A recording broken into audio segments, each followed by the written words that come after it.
Welcome to Mamahood After Trauma, where we stop pretending and heal out loud. I'm Emily Cleghorn, trauma survivor, cycle breaker, and mama rebuilding from the inside out. If you're ready to break cycles, trust yourself again, and rise without shame, you're in the right place. Let's go. Before we dive in, mama, if you're a mama healing from trauma and trying to parent differently, but you're not sure what support or next step is right for you, I totally understand. And that's why I've created something to help. Take my free Find Your Next Step to Calm and Healing quiz to discover where you are in your healing journey and what your next best step looks like. You'll find the link in the show notes below. Hello, mama, and welcome to this episode of the Mamahood After Trauma podcast. My name is Emily, and this is the podcast where we talk about what it actually looks like to heal from trauma while raising children, navigating relationships, and trying to build a life that feels safer than the one we came from. We've been spending the last few episodes talking about boundaries, energy, and learning how to say no. And if you've been following along, we've already talked about what happens when your body forces you to slow down. We've talked about why boundaries aren't mean, they're medicine. And today, I want to spend some time talking about something that I think sits underneath so much of that. Something that I call the energetic overdraft. Now, I'm borrowing this idea from the concept of an overdraft in your bank account. You have money in your account. You spend it, and then you spend more. And eventually, you hit zero. But instead of your card declining, your bank lets you keep spending. So you keep going and going and going. And suddenly, you're in overdraft. And you're paying that stinking fee. You're borrowing from your future self to pay what your present self needs. And eventually, you have to pay that money back with interest. I think we do this with our energy all the time. We give more than we have. We say yes when we truly mean no. We take on one more thing. We solve one more problem. We push through one more day. We tell ourselves we'll rest later. We'll deal with it later.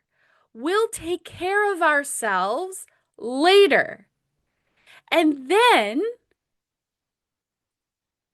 one day we look around and realize there's nothing left in the dang account. And yet we're still trying to spend. We're still trying to give. We're still trying to be everything to everyone because somewhere along the way, we became the strong one. And today, I want to talk about the price of that identity. Because being the strong one can feel like a compliment. But sometimes it's a trauma response wearing a really pretty dress. So let's talk about it. All right. So I want to start with something that I think a lot of us have heard. You're so strong. Emily, you're so strong. Maybe someone has said it to you after you've gone through something difficult. Maybe they said, I don't know how you do it. You're amazing. You're such a strong woman. And on the surface, those words sound really nice. And sometimes they are. But there have been moments in my own life where someone has told me I'm strong, and internally, I've thought, I don't want to be strong anymore. I don't want to have to be strong. I want to be held. I want to be supported. I want someone else to carry the damn thing for a while. I want to be able to say, I don't know. I can't. I'm tired. I need help. But not immediately feel like I failed. Because there's a difference between being strong and having to be strong. Having no choice but to be strong. There's a difference between resilience and survival. And sometimes the thing that once kept us alive becomes the thing that keeps us stuck. So how do we get here? How did we become the strong one? For many trauma survivors, being the strong one didn't start as an identity. It started as a necessity. Maybe you were the responsible child, the mature one, the one who didn't cause problems, the one who took care of siblings, the one who learned to manage your emotions because there wasn't room for them, the one who figured things out, the one who didn't ask for much, the one who could be counted on. Maybe you became hyper independent because depending on other people didn't feel safe. And, maybe people let you down. Maybe they weren't emotionally available for you. Maybe they were inconsistent. Maybe you had to learn at a very early age, if I want something done, I have to do it myself. So you did. And you got really, really good at it. You became capable, resourceful, independent, responsible. You became the person everyone called when something went wrong. And eventually, people stopped asking, do you have the capacity for this? They just assumed you did because you always had until you didn't. Hyper independence can look like strength, but underneath it, there can be a belief that says, I can't rely on anyone, or it's safer if I do it myself. Or if I need something, I'll just handle it. And honestly, sometimes that's true. Sometimes other people are unreliable. Sometimes you do have to do things yourself. But when self-reliance becomes your only option, you lose the ability to receive. You lose the ability to ask for help. You lose the ability to trust other people. And you become so accustomed to carrying everything that you don't even realize you're carrying it anymore. You're just thinking, that's life. That's motherhood. That's adulthood. That's what everyone does. But is it? Or is it just what you've learned to tolerate? Let's imagine your energy as a bank account. I love this. I do this with clients all the time. Every day, you wake up with a certain balance available. Maybe you have 100 energy dollars. And every day, life asks you to spend some. Your children need something, your partner needs something, your work needs something, your family needs something, your friends need something, your business needs something, your house needs something. And then we can't forget the invisible expenses, the emotional labor, the mental load, the remembering, the planning, anticipating, worrying, the regulating yourself so you don't snap, the regulating your children, the thinking 3 steps ahead all the time, the trying to make sure everyone is okay. And all of that costs something.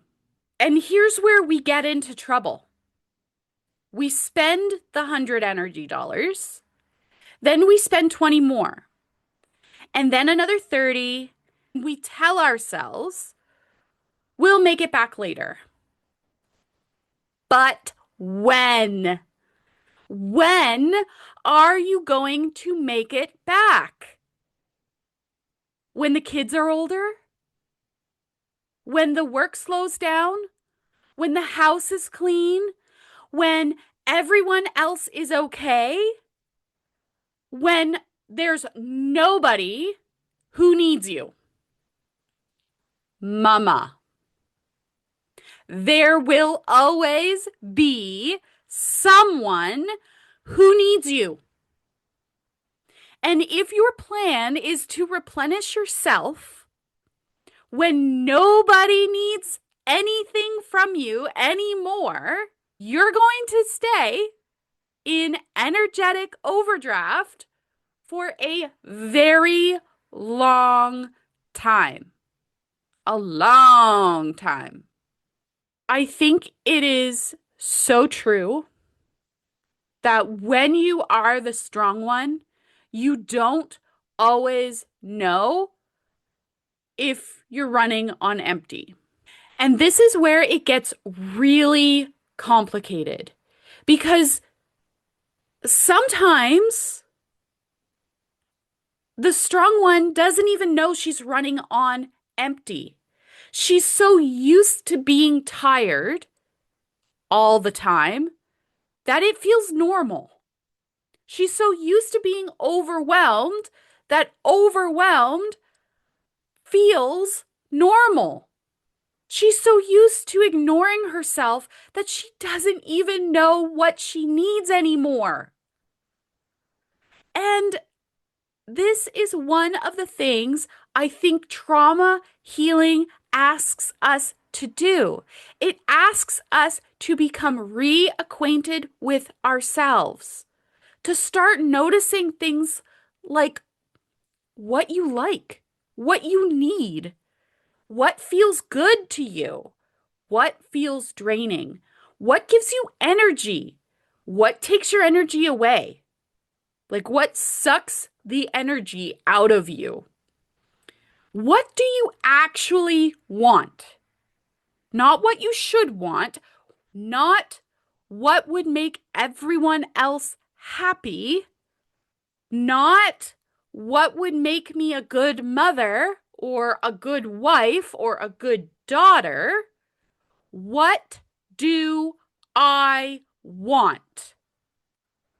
And for some of us, that's a really, really hard question to answer because we've spent so much of our lives being who we needed to be for everyone else. All right, disclaimer.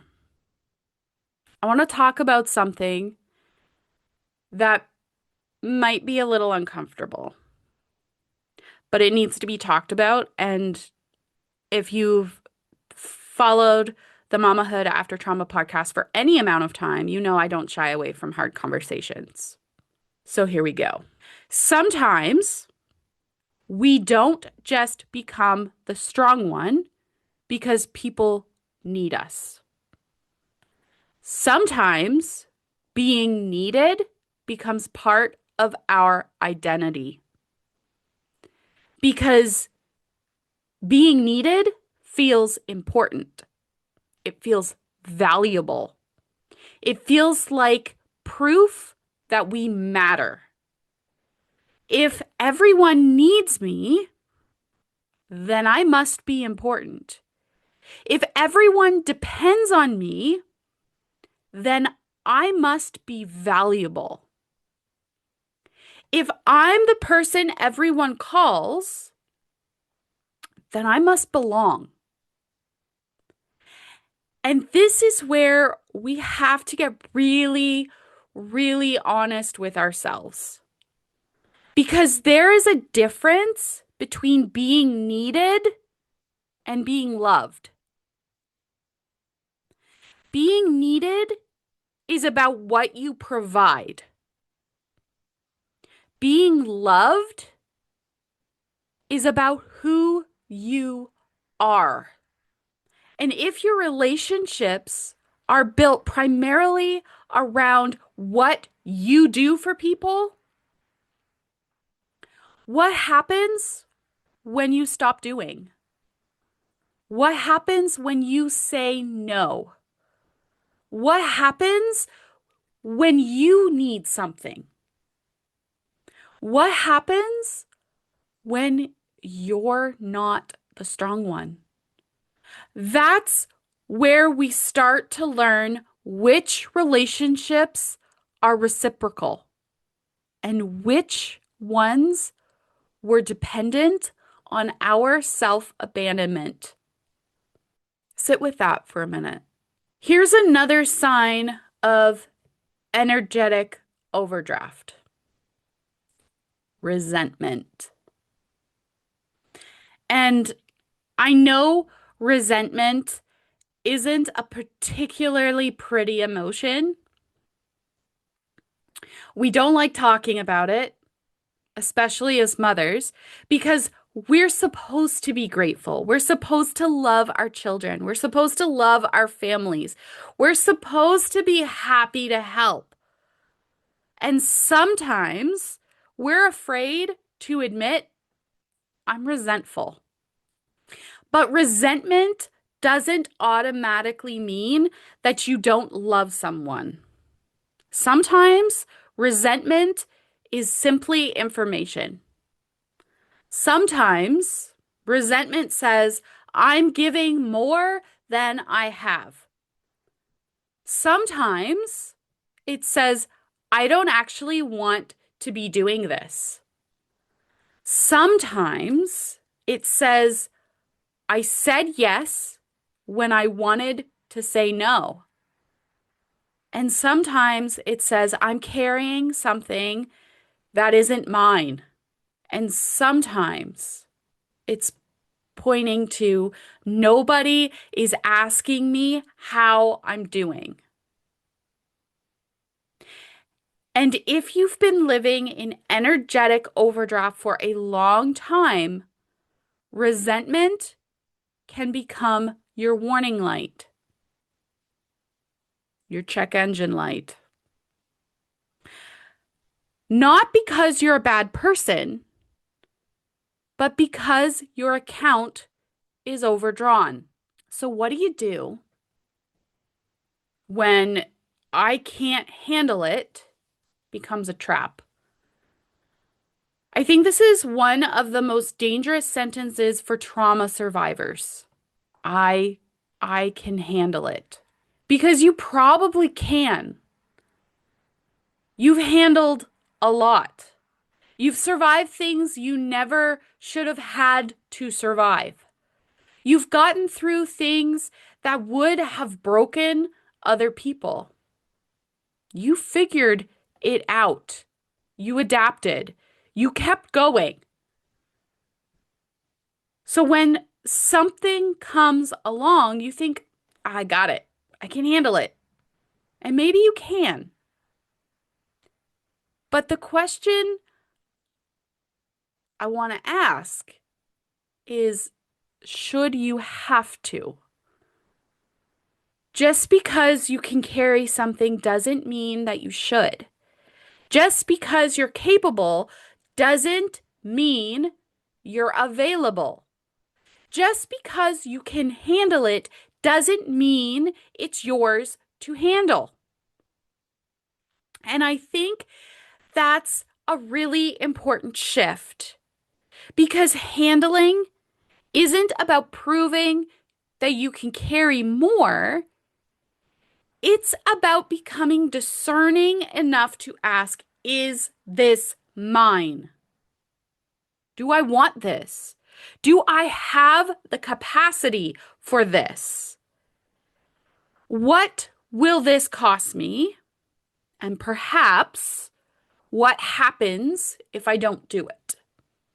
For many of us, the reason we keep overdrawing from ourselves is because we're terrified of disappointing people. We don't want to let anyone down. We don't want to be selfish. We don't want people to think we're unreliable. We don't want anyone to be angry. And so we sacrifice ourselves instead. We say yes, we show up, we fix it, we carry it, we absorb it, we keep going. But here's the uncomfortable truth. Someone will eventually be disappointed. You cannot live a life where no one is ever disappointed in you. It's not possible. Someone will be disappointed when you say no. Someone will be disappointed when you change. Someone will be disappointed when you stop doing something you've always done. Someone will be disappointed when you prioritize yourself. And you know what? They're allowed to be disappointed. Their feelings are theirs. Your capacity is yours. And learning to let someone else experience disappointment without immediately abandoning yourself to fix it, that, my sweet friend, is a form of healing. Okay, so I want to come back to something that we talked about in the last episode, which is rest. Because I think the strong one often has a very complicated relationship with rest. She rests when everything is done, which means she never rests. She rests when everyone else is okay, which means she never rests. She rests when she has earned it, which means she's constantly trying to prove that she deserves it. But, Mama, you don't have to earn rest. You don't have to justify it. You don't have to be at the point of collapse. And you definitely do not have to be productive enough to deserve it. You can rest because you're human. That's enough. And if resting makes you uncomfortable, that's okay. Maybe that's something worth exploring. Maybe it's worth asking yourself or pondering what comes up when you stop. Do you feel guilty, anxious, bored, useless, restless? Do you immediately start thinking about what you should be doing? Making the list in your head? Or maybe you're actually writing it down on a piece of paper. Pay attention to that. Because sometimes the discomfort of rest tells you how deeply we've tied our worth to productivity. Okay, I want to ask you something. And if you want to share your answer with me, I would, you don't have to, but I would love it if you did. DM me on Instagram or Facebook. My Instagram handle is emily.mamahoodaftertrauma. And if you search Mamahood After Trauma on Facebook, you'll find me. I want to ask you something. Who are you when you're not the strong one? Not the fixer, not the caregiver, not the planner, not the problem solver, not the emotional support person, not the one who holds everything together. Who are you? What happens when you need someone? What happens when you don't know what to do? What happens when you're scared? What happens when you're exhausted? What happens when you need to be held?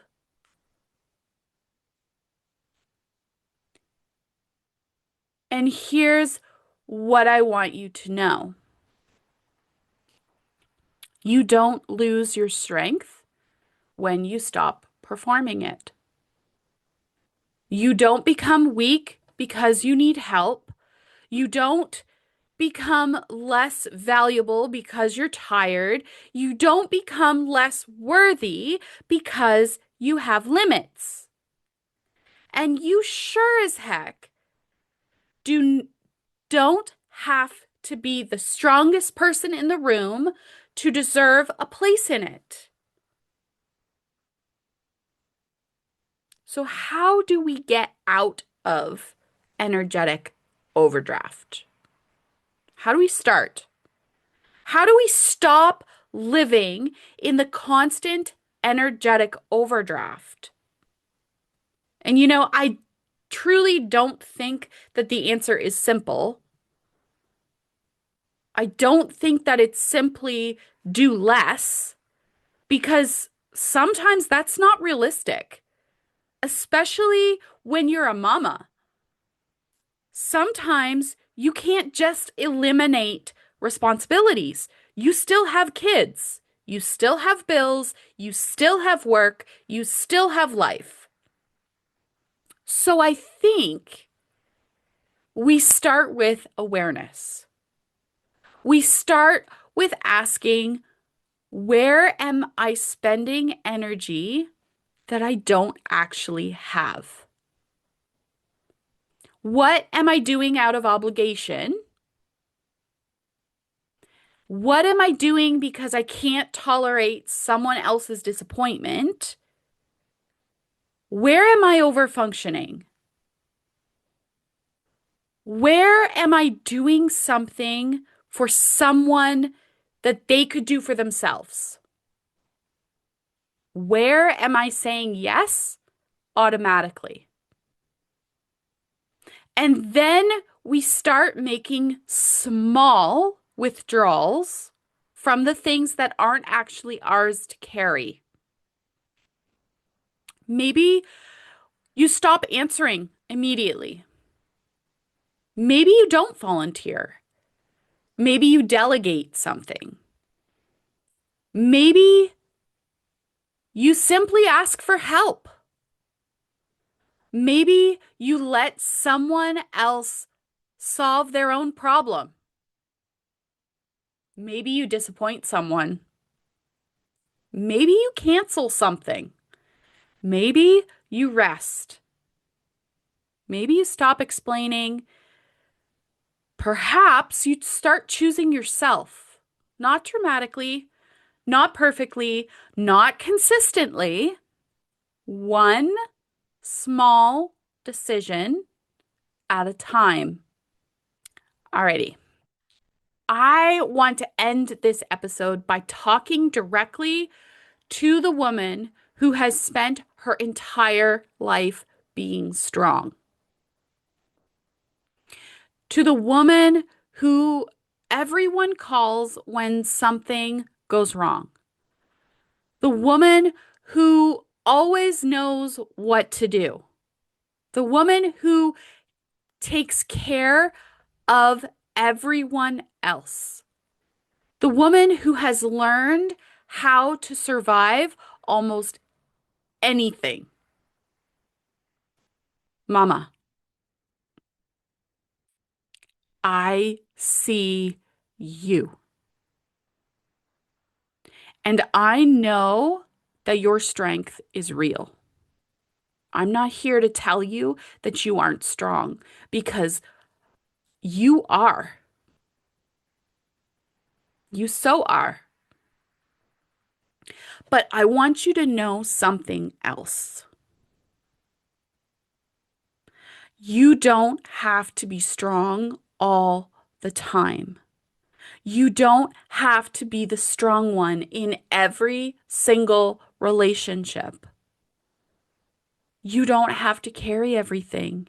You don't have to be everyone's emergency contact. You don't have to solve every problem. You don't have to keep proving that you can handle it. You're allowed to put the weight down.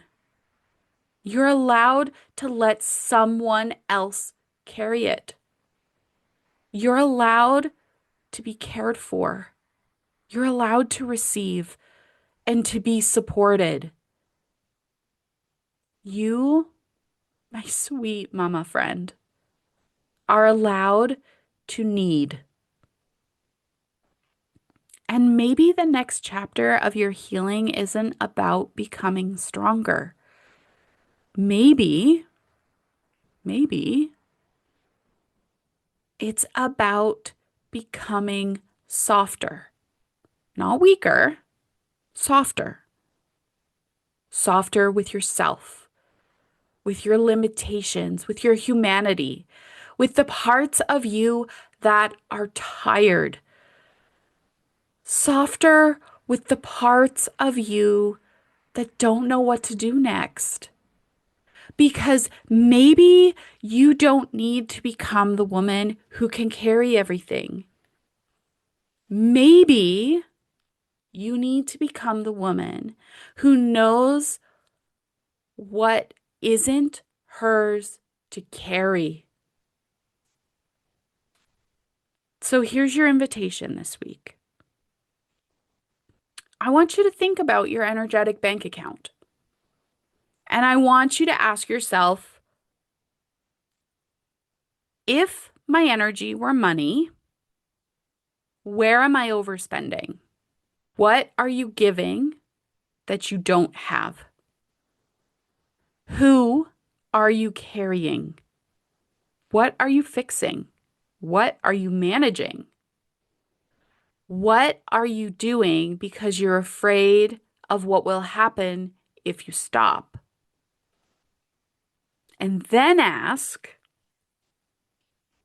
what would I do differently if I trusted that I didn't have to carry everything? You don't have to change everything this week. You don't have to become a completely different person. I just want you to notice, because awareness is where the change begins. Thank you so much for spending this time with me today. If you've spent your life being the strong one, I hope this episode gives you permission to consider something different. Not weakness, not giving up, but balance. Because there is a difference between being resilient and being chronically depleted. And you deserve a life where you aren't constantly living in energetic overdraft. If this episode resonated with you, share it with another mama who has spent her life being the strong one. And if you're ready to start understanding your triggers, regulating your nervous system, and breaking the patterns that keep you stuck in survival mode, you'll find resources and support linked in the show notes below. Next week, we're going to bring all of this together. We've talked about slowing down. We've talked about boundaries. We've talked about energy. And now we're going to talk about one of the hardest words for so many trauma survivors. No. We're going to talk about how to say no without explaining yourself into exhaustion, without apologizing for existing, without writing an entire essay about why your boundary is valid. Because here's the truth. You don't owe everyone unlimited access to you. And you don't have to explain yourself into exhaustion to justify protecting your peace. Till next time, mama, remember, you can be strong and still need support. You can be capable and still have limits. You can love people and still say no.